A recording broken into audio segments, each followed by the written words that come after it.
Long before humanity reached the stars, the galaxy was already old. Ancient empires like the Velari Dominion, the Surkath Alliance, and the Shadran clans ruled over countless systems, with fleets that stretched across the void. They had cataloged thousands of races and dismissed just as many as weak, fragile, or inconsequential. To them, new species were not mysteries but inevitabilities. Another, primitive culture to be conquered, enslaved, or quietly assimilated. Yet when the first human vessel, a battered exploration ship named Dauntless, crossed into Velari space, the galaxy's ancient arrogance began to crumble. The Dauntless was no jewel of technology. Its engines were coughing sparks from overuse. Its shielding flickered with every solar flare, and its crew had been surviving on ration bars for months. From a Velari perspective, it was a relic, laughably outdated, hardly worthy of space travel. When their patrol frigates intercepted the ship, the Velari soldiers expected a quick surrender, perhaps even gratitude from the humans for sparing their lives. They boarded confidently, weapons drawn, imagining the terrified faces of a newly discovered species. But when the hatch opened, what they found instead would haunt them for generations. The humans stood waiting in the dim light of their failing ship, exhausted but unbroken. Their uniforms were torn, their boots scuffed, and their faces lined with hunger. Yet their posture was unyielding. At the front was Commander Elias Kane, his cheek marked by an old scar, his eyes cold and steady. In his hands he held not a polished rifle, but a weapon crudely repaired with scrap, metal and welded plating. Around him his crew clutched makeshift blades, welding torches and rifles kept alive only by stubborn ingenuity. What unsettled the Velari soldiers most was not the weapons, but the eyes.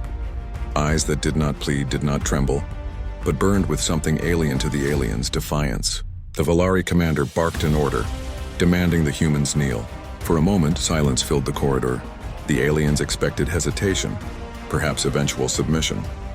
Instead, Elias Kane took one step forward, squared his shoulders, and in a voice that carried through the metal walls, said, "We kneel to know one."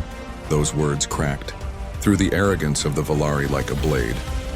Before the commander could respond, the humans moved, fast, brutal, and unrelenting. The battle was chaos, but not the chaos the Velari were accustomed to. Humans fought with a savage coordination, turning every corner of their ship into a trap. One soldier used himself as a shield, absorbing a blast so his comrade could strike. Another tore an alien weapon from its owner's claws and used it against them without hesitation. Their tactics were not elegant, not graceful, but efficient in the most horrifying way. The Velari, disciplined veterans of countless campaigns, suddenly found themselves retreating step by step, unnerved by enemies who seemed to grow fiercer with every wound they suffered. Commander Kane was everywhere at once, slashing with his improvised spear, firing bursts of plasma, rallying his people with nothing more than a glance. He did not fight like a soldier following orders, but like a man, carrying the weight of humanity's survival on his shoulders. Even as blood trickled down his arm, even as smoke filled the corridors, he pressed forward. To the Velari, who had studied predators across the galaxy, Kane's presence was unlike anything they had encountered. He was not a predator hunting for food, nor a conqueror seeking glory. He was something more terrifying, a human unwilling to surrender. By the time the Velari soldiers reached their extraction point, nearly half of them lay dead in the halls of the Dauntless. The survivors stumbled into their shuttles, their breathing ragged, their claws trembling. Behind them, the humans stood in the wreckage, battered, bleeding, yet grinning with a fierceness that made the Velari spines shiver. For the first time in centuries, they had not been the hunters, they had been prey, and the prey had fought back with a fury beyond comprehension. The Velari commander returned to his dominion and filed his report. His words shook with unease as he described the humans, how they refused to kneel, how they fought as if death itself were irrelevant, how their very will seemed to bend reality in their favor. Yet when the High Council heard his testimony, they dismissed it. One skirmish, they sneered. Primitives with sharpened metal. Nothing more. They laughed at his warnings, their arrogance blinding them to the storm rising beyond their borders. But word spread. In dark taverns on asteroid colonies, smugglers whispered of humans who fought entire pirate crews barehanded. In frontier stations, mercenaries told stories of Terran settlers who burned their own homes, rather than let an enemy conquer them.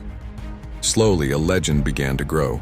Humanity was not the strongest, not the most advanced, but they possessed something that unsettled every alien who heard the tales: an unshakable refusal to surrender.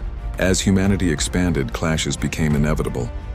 The Surkath Alliance deployed a fleet to subdue a fledgling human colony. What they found was not soldiers, but farmers, miners, and engineers. Yet when the invasion began, those colonists fought with the same ferocity as Kane's crew. They turned mining drills into weapons, detonated their own fuel reserves to cripple enemy ships, and charged into battle with nothing but determination. The Surkath won the battle, but they left with far fewer ships than they had arrived with, and a lingering fear in their hearts. Generals across the galaxy began to study humanity, trying to understand their madness. Why did humans fight past exhaustion? Why did they throw themselves into battles already lost? The answer eluded them, for they measured survival in logic, in statistics, in calculated gain. But for humans, survival was not numbers, it was spirit.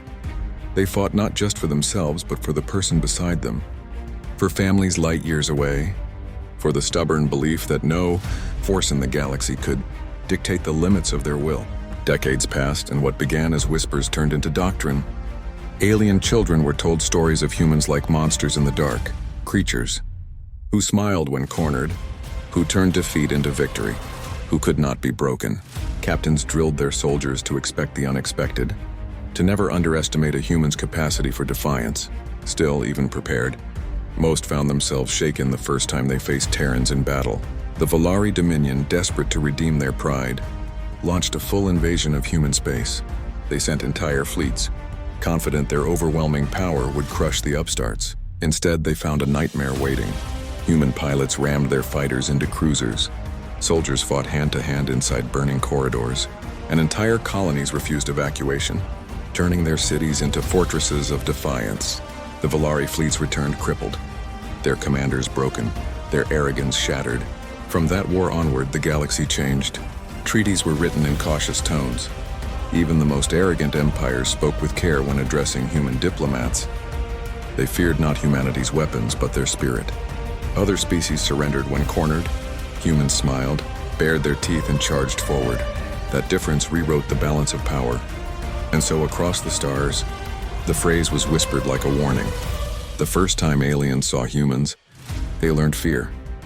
Not because humans were the strongest, not because they were the smartest, but because when faced with annihilation, humanity looked death in the eye and refused to kneel. That refusal, that relentless spirit, would echo across the galaxy forever.